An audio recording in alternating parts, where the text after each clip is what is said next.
Hey, yo, what up? It's your boy. It's time for an email request. Yay! You know, sometimes you guys give me suggestions down in the comments of these videos. Sometimes you send them to me over on my Twitter. By the way, follow me on Twitter, links in the description. But every now and then, some of you guys happen to email me. Happen to stumble upon a rather interesting email from one James. Thank you, James, for your email, who says, "Hi, Joey. Thanks for being an anime ambassador." You're welcome. Was intrigued to find out there are series like Heidi when looking for a show for my 4-year-old son to watch. The only kids anime lists I can find on YouTube are really low quality and focus mostly on the card game anime genre, which I would rather him not watch. I do see a number of articles on the subject, which I will read. Please consider, however, making some videos about this. Would love to know some best anime for kids, best movies for kids, best manga for kids, etc. Separating those into different age tiers, or at least younger and older, would be amazing. I presume there are quality storybook, adventure, slice of life anime out there for kids. I just haven't found them yet. Regards, James from the States. Well, first of all, thank you, James, for your email. Very wholesome, very cool, and it definitely piqued my interest because I kind of agree with you on that aspect. I do very rarely see people talking about anime for kids, anime for especially younger kids. I mean, you know, when we usually think of anime and manga for kids, quote unquote, usually the first demographic you think of is, you know, something on the lines of like Shonen Jump or even something like Koro Comics, which, you know, obviously Shonen Jump has been talked about like absolute crazy on the internet. And, you know, every now and then you might find a YouTuber or two talking about something from Koro Comics. I've kind of dabbled in Koro Comics in the past because that was a magazine I also grew up with. Japanese kids have to grow up with manga and anime, right? Like when they're young, but they can't just like start off with One Piece. They can't start off with Dragon Ball. What are the kids actually watching? So I figured I would take this email into consideration and make a 7 manga/anime for your kids. This is definitely for the parents who watch me, and that's probably James and maybe one other parent. Shout out to the parents, by the way. You're getting your kids into manga and anime early, but you're not being irresponsible about it. I respect that, so much so that I tried to come up with, or at least I thought up of at least 7 manga/anime series that I personally grew up with as a wee little lad. I've been watching these series and I most definitely grew up on these series from as young as like 1 year old, maybe even less than that. But honestly, all 7 of these series were kind of in my life and were just like kind of ingrained into my childhood before I even kind of realized it. So I like to think, since I didn't end up being as fucked up as some other kids have, I like to think that my parents did a pretty good job in selecting good manga and anime series for me to grow up on. So hopefully that can kind of come across to your children, to your younger children, or hey, you know, if there are any future viewers watching this video who, you know, maybe expecting a child soon, who maybe, you know, want to perhaps have a child one day. I mean, I certainly want a child one day. I'm no parent at the moment, but I would like kids someday, and these 7 series are probably going to be those that I introduce to my kids as well, because they're not only great, but they're also educational, and you know, on the grander scale of manga and anime, not as messed up. I will start off with Shimajiro, which I've even found this fucking image for it that is like absolutely perfect to explain what Shimajiro is.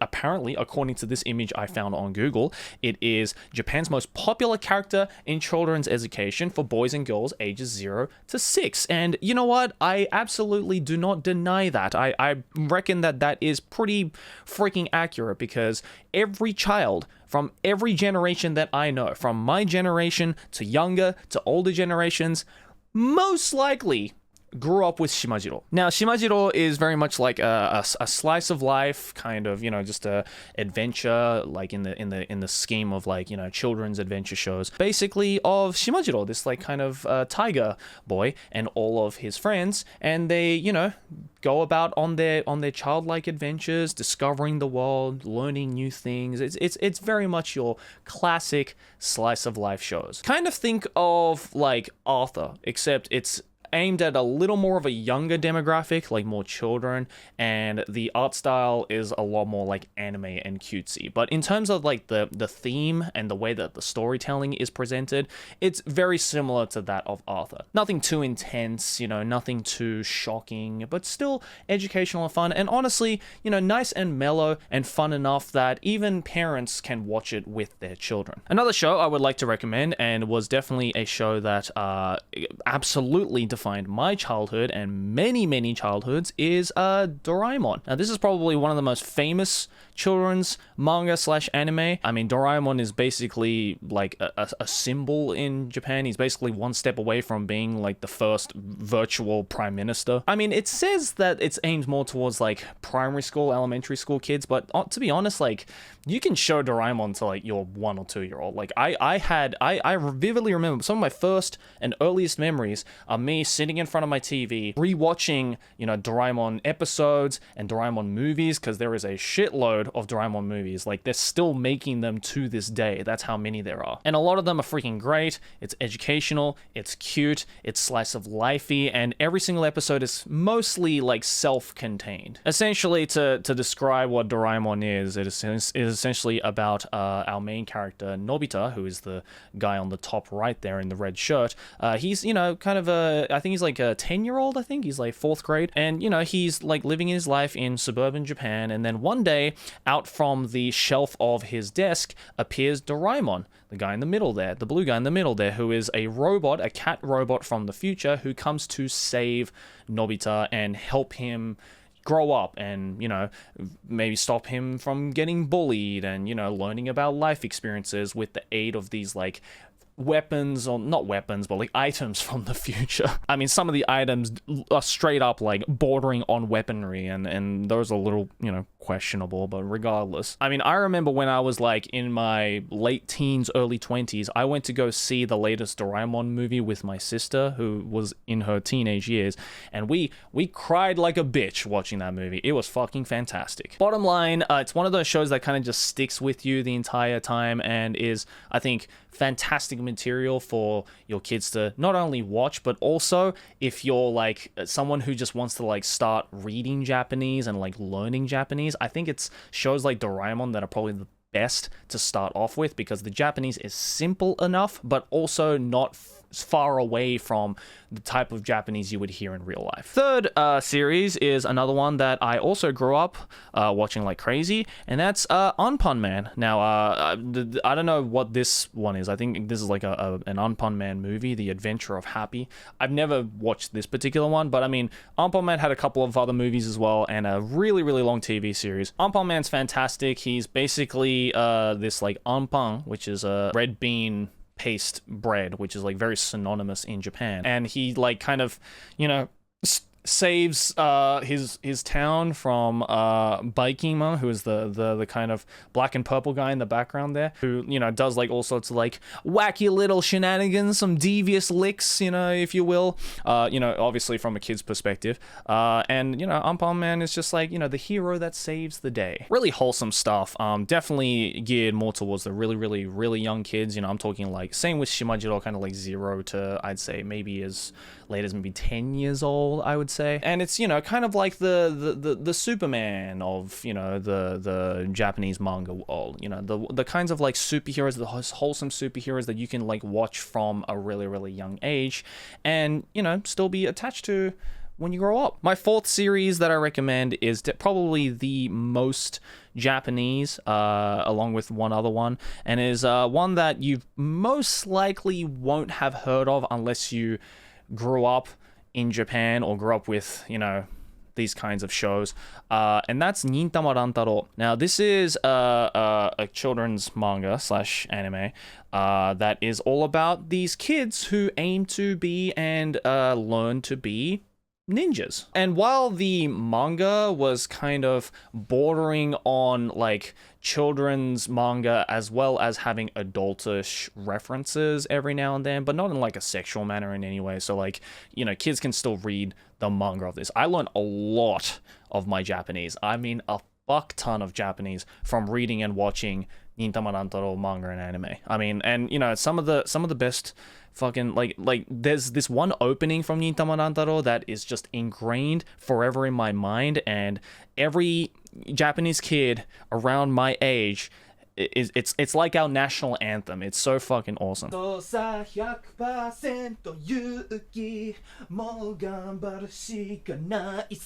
that shit at karaoke all the goddamn time, and it gets my blood pumping. But yeah, really cute show. Again, I would say a little more targeted towards an older demographic. You know, I wouldn't exactly start watching this show at like maybe 4 years old, because the contents might be a little more difficult to understand if you're like a 4-year-old. But like if you're anywhere between like, or your kids are anywhere between the age of say 5 to 10 or 5 to 15, I think this is a really interesting show. And I think, you know, unlike the first 3 that I showed you, it's probably the most Japanese. You know, you get a very heavy, I guess, like understanding on the more Japanese side of Japanese culture that's kind of like mixed into this narrative. So yeah, really cute. And you know, I got obsessed with ninjas through this show when I was like 5-6 years old. You love ninjas and you don't want to show them Naruto quite yet, just show them Nintama Rantaro. The 5th show is one that's a little more well known outside of Japan, because there are a lot of even adults who enjoy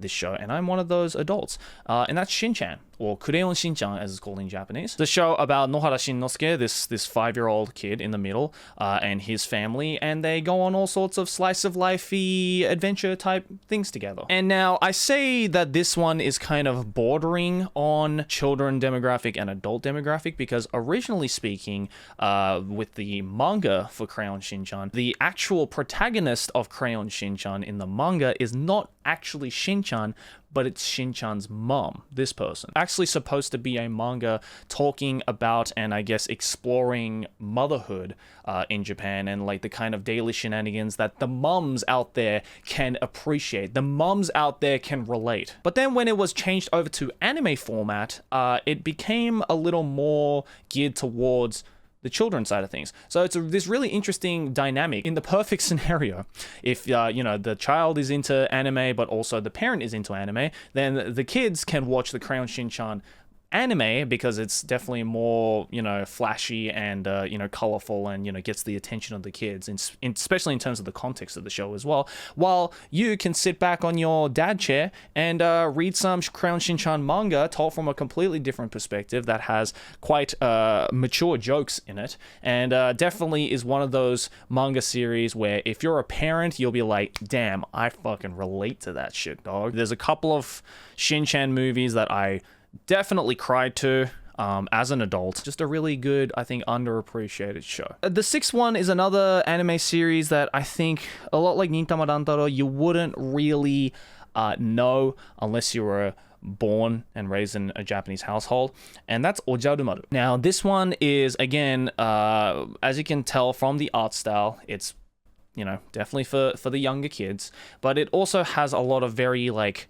traditionalist Japanese references in it. I mean, the main character, Ojarumaru, who is not actually the kid in the middle with the blue shirt, but it's actually the smaller kid next to the kid in the blue shirt. He's kind of this, like, you know, Edo period lord, but he's also a child, so he kind of speaks in like old-ish Japanese, and a lot of the references to the characters are based more on like Japanese mythology and like old traditional Japanese stuff. So like it's definitely one of those shows that, at least for me personally, I don't know about other kids who grew up on this, but for me personally, this show kind of got me interested in the more traditional side of Japan, the more cultural side of Japan, that eventually led me to go and study, you know, Japanese history and, you know, all that kind of stuff, because it's dope. It's really, really cool when you read into it, and I feel subconsciously this show was the one that kickstarted all of that for me. The content is still, you know, kind of like slice of lifey, you know, children's adventure type of shows with, you know, very educational parts in it as well. You know, there are some kids who might be a little bit like scared of some of the characters, especially like in the design wise, but I think overall, you know, I mean, it's adorable. It's kind of cute.